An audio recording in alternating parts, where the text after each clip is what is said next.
उत्तराखंड देवभूमि या देवताओं की भूमि के रूप में प्रसिद्ध है। उत्तराखंड एक ऐसा स्थान है जो न केवल हिमालय की सुंदरता को समेटे हुए है, बल्कि यह एक खूबसूरत सांस्कृतिक सभ्यता को भी दर्शाता है।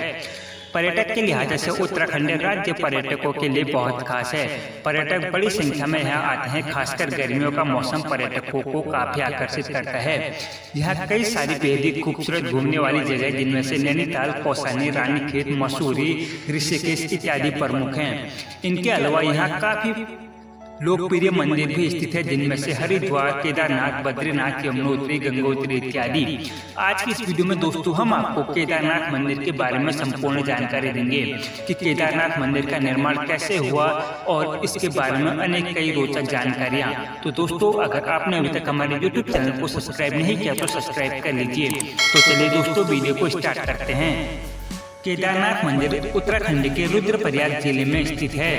यह साथियों भारत के 4 ज्योतिर्लिंगों और उत्तराखंड के 4 धामों में से एक है। केदारनाथ मंदिर हिमालय पर्वतीय गोद में स्थित 12 ज्योतिर्लिंगों में शामिल है। इस मंदिर का निर्माण कत्यूरी शैली में किया गया है। केदारनाथ मंदिर का निर्माण द्वापर युग में हुआ था। इस मंदिर में स्थित स्वयं शंभु शिवलिंग बहुत ही प्रचलित है, प्राचीन है। केदारनाथ मंदिर के इतिहास की बात की जाए तो यह मंदिर बहुत ही प्राचीन है और विद्वानों एवं ऋषियों के अनुसार इस मंदिर का निर्माण 80वीं शताब्दी में द्वापर युग के समय हुआ था। इस मंदिर के चारों ओर बर्फ के पहाड़ है। केदारनाथ मंदिर मुख्य रूप से 5 नदियों के संगम का मुख्य धाम माना जाता है। यह नदियां मंदाकिनी, मधुगंगा, क्षीरगंगा, सरस्वती और स्वर्ग गौरी है। ऐसी मान्यता है कि ब्राह्मण गुरु शंकराचार्य स्वयं ही शिवलिंग की आराधना करते हैं। केदारनाथ मंदिर के समक्ष मंदिर के पुरोहित एवं यजमानों तथा तीर्थ यात्रियों के लिए धर्मशाला उपस्थित है। मंदिर के मुख्य पुजारी के लिए मंदिर के आसपास भवन बना हुआ है। केदारनाथ मंदिर का निर्माण व वास्तुशिल्प। मंदिर के मुख्य भाग में मंडप तथा गर्भगृह के चारों ओर पद चिगना पथ बना हुआ है। मंदिर के बाहरी हिस्से में नदी बैल वाहन के रूप में विराजमान है। मंदिर के मध्य भाग में श्री केदारेश्वर स्वयं शंभु ज्योतिर्लिंग स्थित है, जिसके अग्र भाग पर भगवान गणेश जी की प्रतिमा और मां पार्वती के यंत्र का चित्र है। ज्योतिर्लिंग के ऊपरी भाग पर प्राकृतिक स्फटिक माला विराजित है। श्री ज्योतिर्लिंग के चारों ओर बड़े बड़े 4 स्तंभ विद्यमान है और यह 4 स्तंभ चारों वेदों के आधार माने जाते हैं। इन विशालकाय 4 स्तंभों पर मंदिर की छत टिकी हुई है। ज्योतिर्लिंग के पश्चिम भाग में एक अखंड दीपक विद्यमान है और हजारों सालों से इसकी ज्योति का प्रकाश मंदिर की आस्था को बनाए हुए है। इस अखंड दीपक की ज्योति का रखरखाव मंदिर के पुरोहित सालों से करते आ रहे हैं, ताकि यह अखंड दीपक की ज्योति सदैव मंदिर के भाग में और पूरे केदारनाथ धाम में अपने प्रकाश को बनाए रखें। मंदिरों की दीवारों पर सुंदर एवं आकर्षण फूलों की आकृति को हस्तकला द्वारा उकेरा गया है। केदारनाथ मंदिर की पौराणिक कहानी। कहा जाता है कि केदारनाथ ज्योतिर्लिंग की स्थापना का ऐतिहासिक आधार तब निर्मित हुआ जब एक दिन हिमालय के केदार सिंह पर भगवान विष्णु के अवतार एवं महातपस्वी नर और नारायण तप कर रहे थे। उनकी तपस्या से भगवान शंकर प्रसन्न हुए और उन्हें दर्शन दिए तथा उनकी प्रार्थना के फलस्वरूप उन्हें आशीर्वाद दिया कि वह ज्योतिर्लिंग के रूप में सदैव यहाँ वास करेंगे।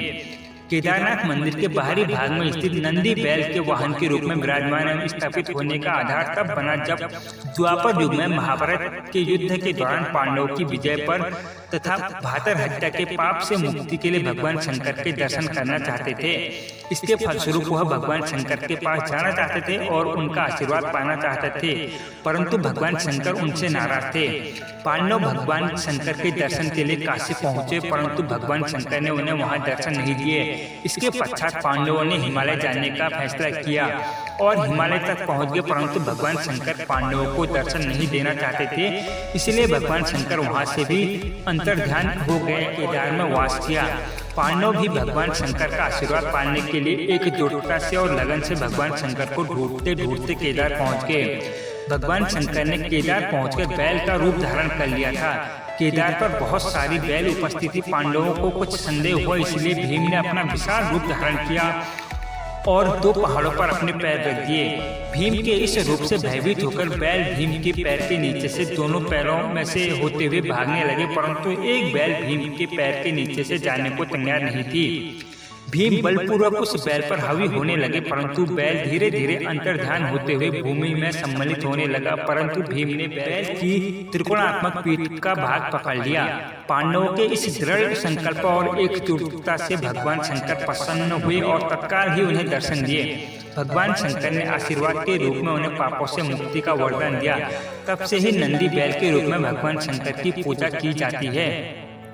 केदारनाथ को क्यों कहा जाता है पंच केदार? ऐसी मान्यता है कि जब भगवान शंकर नंदी बैल के रूप में प्रकट हुए थे, उनका धड़ से ऊपरी भाग काठमांडू में प्रदर्शित हुआ था तथा वहां अब पशुपतिनाथ का प्रसिद्ध मंदिर स्थापित है। भगवान शिव की भुजाएं तुंगनाथ में, भगवान शिव का मुख रुद्रनाथ में, नाभि मध्य महेश्वर में तथा भगवान शंकर की जटाएं कल्पेश्वर में प्रकट हुई थी। इन्हीं विशेषताओं के फलस्वरूप श्री केदारनाथ को पंच केदार भी कहा जाता है। केदारनाथ मंदिर के बारे में कुछ रोचक तथ्य। स्थानीय लोगों का मानना है कि केदारनाथ मंदिर धाम के पीछे शंकराचार्य की समाधि है। मान्यताओं के अनुसार गुरु शंकराचार्य ने केदारनाथ धाम में ही महासमाधि ली थी। 2013 में आई बाढ़ के बाद केदारनाथ धाम क्षेत्र सर्वाधिक प्रभावित हुआ था, लेकिन आश्चर्य की बात यह है कि इस आपदा में केदारनाथ धाम को किसी भी प्रकार की क्षति नहीं हुई। शरणार्थी श्रद्धालुओं के लिए केदारनाथ धाम पूरे 1 वर्ष के लिए बंद कर दिया गया था। मंदिर के सामने एक छोटा सा स्तंभ स्थित है, जिस पर माता पार्वती और 5 पांडवों के चित्र अंकित है।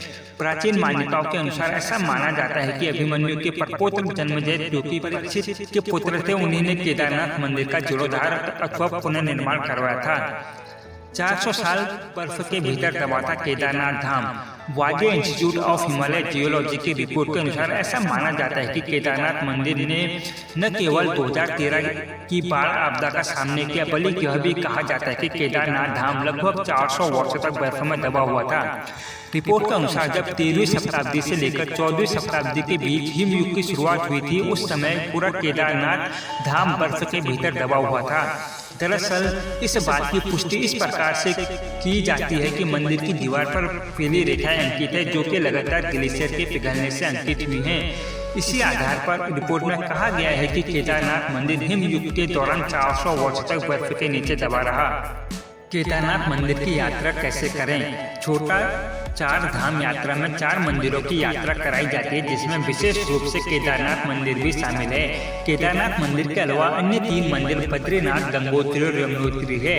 हर वर्ष मंदिर के दर्शन करने की तिथि तय की जाती है और यह हिंदू पंचांग के अनुसार ओकारेश्वर मंदिर के पुरोहितों द्वारा तय की जाती है। अक्षय तृतीया और महाशिवरात्रि के दिन पुरोहितों द्वारा केदारनाथ में स्थित स्वयंभू शिवलिंग की आराधना के लिए तिथि सुनिश्चित की जाती है। तो दोस्तों, ये रहे केदारनाथ के बारे में कुछ रोचक जानकारियां। तो दोस्तों, आपको ये इन्फॉर्मेशन कैसे लगे आप नीचे कमेंट करके जरूर बताइए। और दोस्तों, अगर वीडियो अच्छी लगी तो लाइक, सब्सक्राइब एंड शेयर कीजिएगा। अगर चैनल पर नए तो चैनल को सब्सक्राइब कीजिएगा। हम ऐसे ही इन्फॉर्मेशन रिलेटेड वीडियो अपलोड करते रहते हैं। दोस्तों, जय हिंद, धन्यवाद।